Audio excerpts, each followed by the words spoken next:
Good morning dear students. Saurabh sir की online history की class में आप सभी का स्वागत है।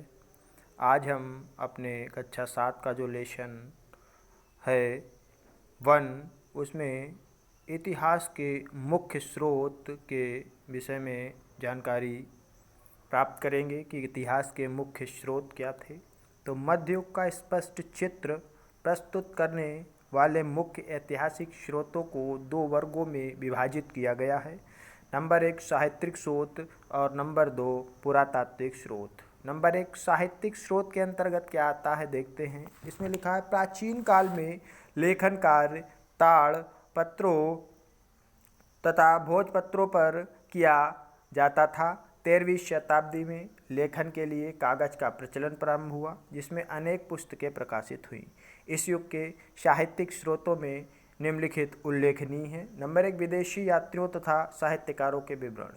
विदेशी यात्री तथा साहित्यकार अल-बरूनी 11वीं शताब्दी में महमूद गजनवी में साथ भारत आया। उसने समकालीन भारतीय इतिहास, भूगोल, खगोल विद्या आदि दर्शन के विविध विवरण लिखे। मिन्हास ने 13वीं शताब्दी के इस्लामी शासकों तथा भारतीय सुल्तानों का इतिहास लिखा। जियाउद्दीन बर्नी ने 14वीं शताब्दी के दौरान मुस्लिम शासकों के विविध विवरण प्रस्तुत किए। अमीर खुसरो ने 13वीं शताब्दी में तुगलकनामा लिखा। नंबर 2 आता है साहित्य। क्या साहित्य लिखे गए उस समय?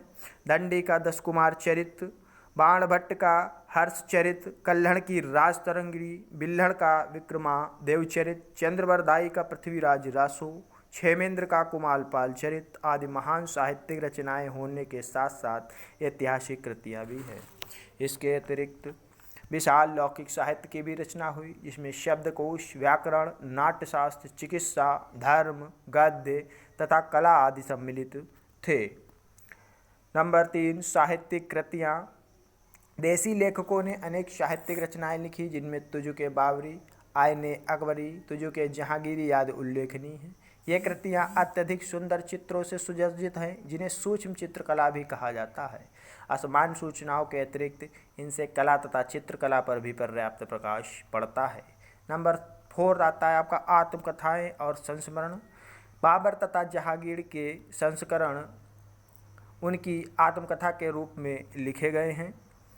जीवन कथाएं एवं वृत्तांत। अनेक विद्वानों तथा लेखकों ने विभिन्न शासकों के जीवन तथा राजवंशों के वृत्तांत वर्णन लिखे। उदाहरणार्थ कल्हण ने राजतरंगिणी लिखी, जो कश्मीर के शासकों का इतिहास है। क्षेमेंद्र द्वारा रचित कुमारपाल चरित तथा चंद्रवरदाई का पृथ्वीराज रासो भी मध्ययुगीन ऐतिहासिक रचनाएं हैं। अबुल फजल रचित अकबरनामा अकबर की जीवन की कथा है, जो अकबर के जीवन तथा शासनकाल का पूर्ण विवरण प्रस्तुत करती है। नंबर 2 पुरातात्विक स्रोत। पुरातात्विक स्रोतों में निम्नलिखित उल्लेखनीय है। नंबर 1 शिलालेख। शिलालेखों से हमें भिन्न प्रकार की सूचनाएं प्राप्त होती है। शिलालेख मतलब शिला माने पत्थर और उन पर जो लिखावट की जाती है, तो शिलालेखों से हमें भिन्न प्रकार की सूचनाएं उपलब्ध होती हैं। ये शिलालेख ताम्रपत्रों पर लिखे जाते हैं तथा पत्थरों एवं शिलाओं पर उत्कीर्ण होते हैं। ऐसे शिलालेख अनेक गांवों और मंदिरों में प्राप्त हुए हैं। शिलालेखों के अध्ययन को शिलालेख विधा कहा जाता है, जिससे हमें पूर्व एवं मध्य युग के विषय में अत्यधिक जानकारी मिलती है। ये शिलालेख महत्वपूर्ण घटनाओं, उनकी तिथियों, शासकों के गुणों तथा उपलब्धियों अथवा उनकी कला तथा प्रशासन के विषय में विश्वसनीय सूचनाएं उपलब्ध कराते हैं। फिर आता है आपका सिक्के। सिक्के संपूर्ण देश में प्रचुरतापूर्वक मिले। सिक्के भी महत्वपूर्ण ऐतिहासिक व्यक्तियों तथा घटनाओं पर पर्याप्त प्रकाश डालते हैं।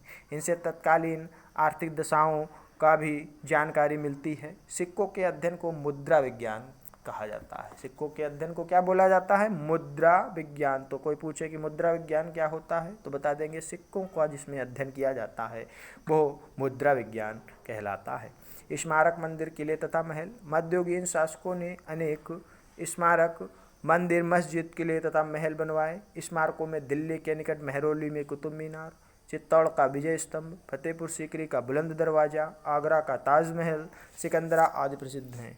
किलों में लाल किला, तुगलकाबाद का पुराना किला, चित्तौड़ का किला, आगरा का किला, ग्वालियर का किला तथा महलों में जैसलमेर, जोधपुर, जयपुर आदि के महल उल्लेखनीय हैं। विभिन्न शासकों ने भिन्न भिन्न शैलियों में अनेक मंदिर भी बनवाए। बृहदीश्वर मंदिर तंजौर, कंदरिया महादेव मंदिर खजुराहो, लिंगराज मंदिर भुवनेश्वर तथा कैलाशनाथ मंदिर एलोरा, तट मंदिर मामल्लपुर महाबलीपुरम तथा कांचीपुरम के अनेक मंदिर मध्ययुगीन मंदिरों में उत्कृष्ट उदाहरण हैं। तो इस तरीके से ये जो आपका लेसन 1 है ये कंप्लीट हो चुका है। अब आपको इनके प्रश्नोत्तर लिखवाए जाएंगे। सभी बच्चे इस जो लेसन को है बहुत ध्यानपूर्वक अध्ययन करें। That's all, thank you.